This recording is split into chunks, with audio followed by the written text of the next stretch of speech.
नमस्कार मित्रांनो, मी डॉक्टर तुषार Mahapankar, ENT surgeon. विमान प्रवास म्हटला की पूर्वीच्या काळी चंगळ असायची, चैन असायची, पण हल्ली मला वाटतं की उठसूट सर्व लोकांनी विमान प्रवास केलेला असावा.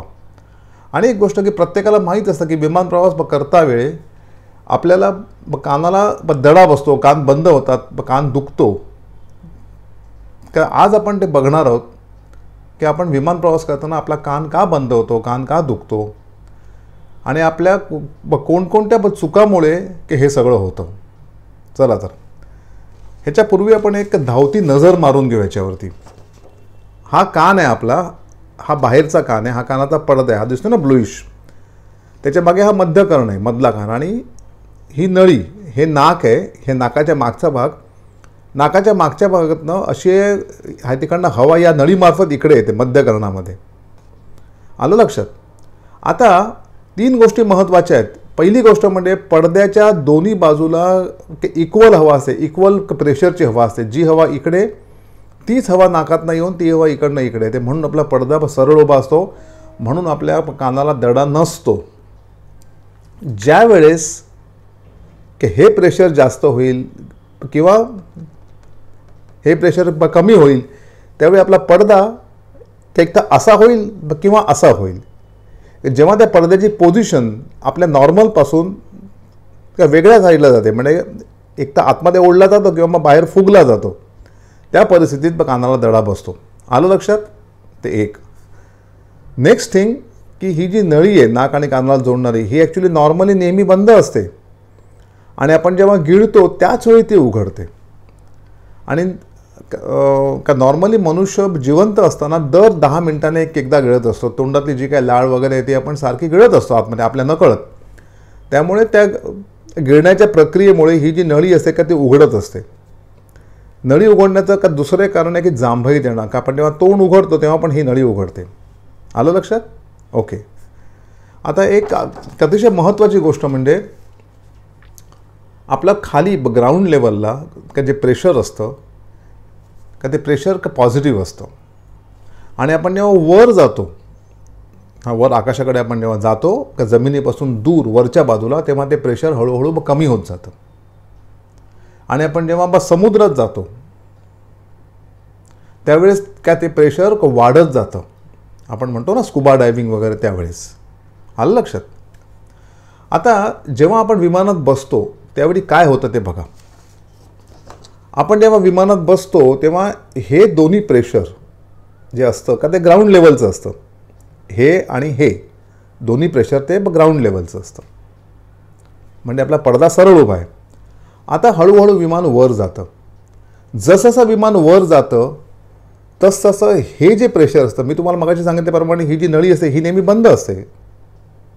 तर ती नळी बंद असल्या कारणामुळे हे जे प्रेशर आहे पडद्याच्या मागचं ते ॲक्च्युली ग्राउंड लेवलचंच असतं. परंतु हा जो कान ओपन असल्यामुळे हे जे प्रेशर असतं बाहेरचं का ते हळूहळू हळूहळू हळू कमी कमी होत जातं. हे प्रेशर आहे ते हळूहळू कमी होत जातं. तर आता काय होणार आहे, जर समजा ही नळी अशीच बंद राहिली आणि आपलं जर विमान वर गेलं का ते हे प्रेशर जे आहे का ते कमी होईल, आणि हे प्रेशर आहे का ते जास्त असणार ना का जमिनीचं. त्यामुळे आतमध्ये जास्त बाहेर कमी, म्हणून हा पडदा हा असा बाहेर येणार, हा पडदा असा बाहेरच्या बाजूला फुगणार, मग आपल्या कानाला दडा बसतो. त्यावेळी आपण काय करायचं असतं, गिळलं किंवा आपण केलं, जांभई द्यायचा प्रयत्न केला किंवा आपण गिळलं तर ही नळी उघडते आणि ते प्रेशर येते इकडनं फस्कन बाहेर येतं, आणि मग पडदा तो फुगलेला का तो परत असा पूर्वस्थानी येतो आणि मग आपल्याला दडा सुटतो. कळलं तुम्हाला? तीच पोझिशन जेव्हा हे जे फ्लाईट वर असतं एकदम टॉपला, तेव्हा हे आणि हे प्रेशर निगेटिव्ह असतं, वरचं प्रेशर दोन्ही निगेटिव्ह असल्या कारणामुळे पडदा सरळ असतो. परंतु जेव्हा हे प्लेन खाली येतं, परत तुम्हाला सांगतो की ही नळी बंद असणार, आणि जेव्हा ते खाली यायला लागतं तेव्हा ते हे जे बाहेरचं प्रेशर आहे का ते पॉझिटिव्ह होत जातं हळूहळू हळू खालच्या बाजूला, कारण ते आतमधलं प्रेशर आहे का ते निगेटिव्ह असणार ना वरचं. मग ती नळी जेव्हा आपण गिळतो तेव्हा ती उघडली की परत काय होणार की हे जे पॉझिटिव्ह प्रेशर असतं काही करतं तर ते इगच आता ते हा इकडनं नाकातनं ते इथे जातं, आणि ती नळी उघडल्यामुळे दोन्ही जे असतं प्रेशर ते इक्वल होतं. म्हणजेच काय की विमान वर जाताना पडदा हा बाहेरच्या बाजूला फुगला जातो आणि तिकडनं विमान खाली येताना डिसेंटच्या वेळी हा पडदा आतमध्ये ओढला जातो. दोन्ही केसमध्ये आपल्याला दडा बसतो. आलं लक्षात? तर केव्हा केव्हा काय होतं की हा जो दडा असतो हा ॲक्च्युली अतिशय प्रचंड प्रमाणात बसतो. म्हणजे काय होतं की जर समजा हा पडदा एकदम बाहेरच्या बाजूला फुगला, हा त्याचे विपरीत परिणाम होतात आणि कान मग दुखायला लागतो. मी तुम्हाला एक प्रसंग मला आठवतो आहे. जवळजवळ मला वाटतं 1990 सालची गोष्ट आहे. मी हिंदूजा हॉस्पिटलला होतो त्यावेळेस. तर त्यावेळी इथे मुंबईला इंटरनॅशनल एअरपोर्ट आणि डोमेस्टिक एअरपोर्ट आता एकच होतं सांताक्रूजला. तेव्हा तिकडनं एक माणूस डायरेक्ट एअरपोर्टहून का तो कुठे फॉरेन कंट्रीमध्ये गेला तो आला होता आणि तो तिकडनं एअरपोर्टहून डायरेक्ट हिंदूजा हॉस्पिटलमध्ये आला. दोन्ही कानातनं रक्त येत होतं. इथे हा शर्ट भिजला होता.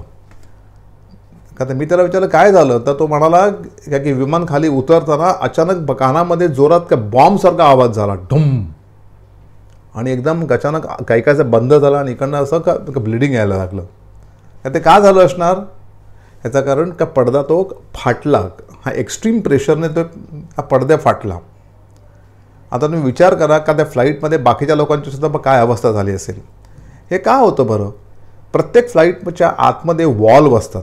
का जसं फ्लाईट वर जातं का तसं प्लेनच्या बाहेरचं का जे वातावरण असतं का ते निगेटिव्ह होत जातं. परंतु आपल्या फ्लाईटच्या आतमध्ये एअरक्राफ्टच्या आतमध्ये काही वॉल्व असतात का ते वॉल ते प्रेशर परत ते नॉर्मलाइज करतं. त्याला थोडासा वेळ लागतो पण ते करतं नॉर्मलाइज. असं वर जाताना किंवा खाली येताना. म्हणून आपल्याला नॉर्मली प्लेनमध्ये काही प्रॉब्लेम होत नाही. आणि हा जो प्रॉब्लेम असतो हा फक्त प्लेन वर जाताना किंवा मग खाली येताना, either during the ascent or during the descent. पण जेव्हा एकदा आपलं प्लेन वर गेलं एकदम टॉप लेवलला आणि ते एका लेवलला जाते तर मात्र हा त्रास होत नाही. ह्याचं कारण प्रेशर डिफरन्स होत नाही ना, असं आहे. आता असं आपल्याला कानदुखी न व्हावी म्हणून आपण काय करायचं हे महत्त्वाचं आहे मित्रांनो. आता काय होतं, आता ना तुम्हाला एक गोष्ट कळली असेल की हा जो प्रॉब्लेम होतो हा नॉर्मली आपल्या ट्यूबमुळे होतो, नाक आणि कानाला जोडण्यात. बाकीचा काय प्रॉब्लेम नाही. पण मी एक बघितलं आहे, सगळे लोक एअर हॉस्टेसकडनं कापूस मागून घेतात, कापूस कानात ठेवायला. त्याचा काहीही अर्थ नाही. आता तुम्हाला कळलं असेल मेन प्रॉब्लेम काय आहे, नाक आणि कानाला जोडणाऱ्या नळीचा. कापसाचा काहीही इश्यू नाही आहे, कापसाचा काही प्रॉब्लेम नाही. ते एक गोष्ट. दुसरी गोष्ट म्हणजे आपण जेव्हा फ्लाईटमध्ये जातो तेव्हा आपण नेहमी चघळणं असं. चघळल्यामुळे काय होतं, लोक चॉकलेट चघळतात, चुईंगम चघळतात. त्याच्यामुळे आपली गिळण्याची प्रक्रिया होत असते. त्याच्यामुळे ट्यूब ही सारखी उघडत असते. आपण थांबून राहत नाही याच्याकरता. हे दुसरं. फार पूर्वीना एअर इंडियाच्या फ्लाईट्स होत्या. त्याच्यामध्ये मला आठवते आम्ही लहान असताना का प्लेनमध्ये गेल्या गेल्या एअर हॉस्टेस प्रत्येकाला चॉकलेट द्यायचे. असं एक ताट आणायचे ज्यामध्ये चॉकलेट्स असायचे आणि ती अशी प्रत्येकाला द्यायची, फिरवायचे. लोक चॉकलेट घ्यायची आणि आपल्या खिशात ठेवायची. का ती चॉकलेट ह्याच्याकरता होती की ती चॉकलेट तोंडात ठेवावी आणि ती चॉकलेट चघळावी, की जेणेकरून तुम्हाला ती गिळण्याची प्रक्रिया होऊन ते कान तुमचे ओपन राहतील. आपली माणसं काय करायची, ती चॉकलेट घेऊन खिशात ठेवायची आणि ती नंतर खाल्यानंतर का मुलांना वाटण्यासाठी, अरे बाबा हे बघा ही आणली आहे चॉकलेट, का फ्लाईटमध्ये मला मिळाली आहेत. हे ॲक्च्युली एअरक्राफ्टमध्ये पण सांगायची गरज आहे. त्या काळी होती पण आता हल्ली मी बघितले नाही चॉकलेट देताना. एनिवे ते एक गोष्ट. दुसरी गोष्ट, फ्लाईटमध्ये शक्यतोवर गरम का पेय घ्यायची, थंड अजिबात घेऊ नये. ह्याचं कारण तुम्हाला सांगतो. जेव्हा आपण थंड पाणी पितो तेव्हा आपण जेव्हा गिळतो ना तेव्हा तो थंडवा इथे लागतो बघा, नाकाच्या मागच्या बाजूला या ट्यूबच्या एंडला. आणि ही ट्यूब आहे ही ॲक्च्युली आकसली जाते आणि बंद होते. ॲक्च्युली ही ट्यूब अतिशय महत्त्वाची आहे. परंतु जर समजा आपण ती ट्यूब जर बंद करून टाकली थंड वगैरे घेऊन तर मात्र इश्यू होतो. त्याच्यामुळे ॲज फार ॲज पॉसिबल गरम पेय घ्यायचं. हॉट ड्रिंक्स म्हणजे चहा कॉफी, हा दुसरंवाला हॉट ड्रिंक नाही हा. ओके. आणि आता फ्लाईटमध्ये काय होतं की लोक गेल्या गेल्या अरे give me chilled water, ice chilled water. तसं करू नका. आणि आजकाल मी बघितलं की फ्लाईटमध्ये सुद्धा सगळं पाणी जे असतं ते ॲक्च्युली थंड दिलं जातं, पण त्याच्यामुळे कान हे ब्लॉक व्हायची दाट शक्यता असते. सर्दी असेल तर मात्र जनरली प्रवास टाळायचा. परंतु काय असतं की सर्दी आपल्याला होणार ते आपल्याला माहीत नसतं. तिकीट्स बुक केलेली असतात, आणि जर समजा सर्दी झाली आता काय करायचं.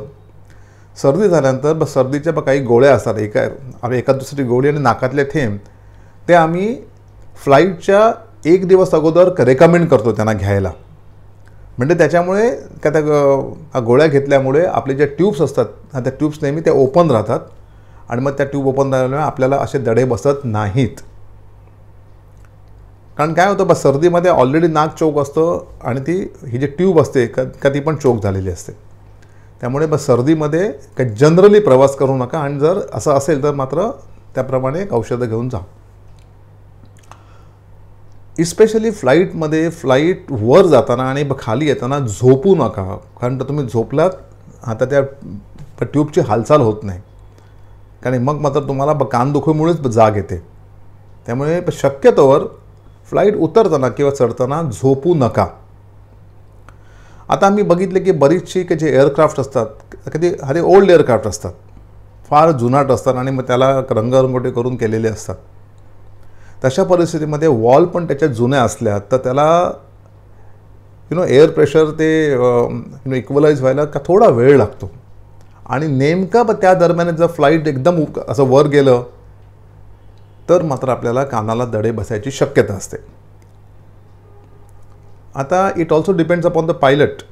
का जर पायलटने जर समजा ते फ्लाईट एकदम जोरात असं वर घेऊन गेलं तर मात्र आपल्या कानाला दडे. ह्याचं कारण असं की त्यातल्या वॉल्व असतात एअरक्राफ्टमधल्या, त्यांना का ते प्रेशर इक्वलाइज करायला वेळ मिळत नाही पुरेसा. पण आता आपल्याला पायलट कोणता मिळावा ते काय आपल्या हातात नसतं. एनिवे, ते एक झालं. एक अतिशय महत्त्वाची गोष्ट की बऱ्याचशा लोकांच्या कानाच्या पडद्याला छिद्र असतात, कान वाहत असतात, कानाच्या पडद्याला लहान लहान छिद्र असतात. आता काय होतं बघा की जर समजा इथे पडद्याला जर छिद्र असेल तर तुम्हाला दोन्ही साईडला जे प्रेशर आहे का ते इक्वल होणार ना. का तर मग ही जी ट्यूब आहे त्या नळीचा काही रोलच नसणार. काही ते छिद्र असल्यानंतर दोन्ही साईडला का प्रेशर इक्वल. म्हणजे ज्या लोकांच्या कानाच्या पडद्याला छिद्र आहेत त्यांचा तो कान कोणत्याच फ्लाईटमध्ये दुखत नाही.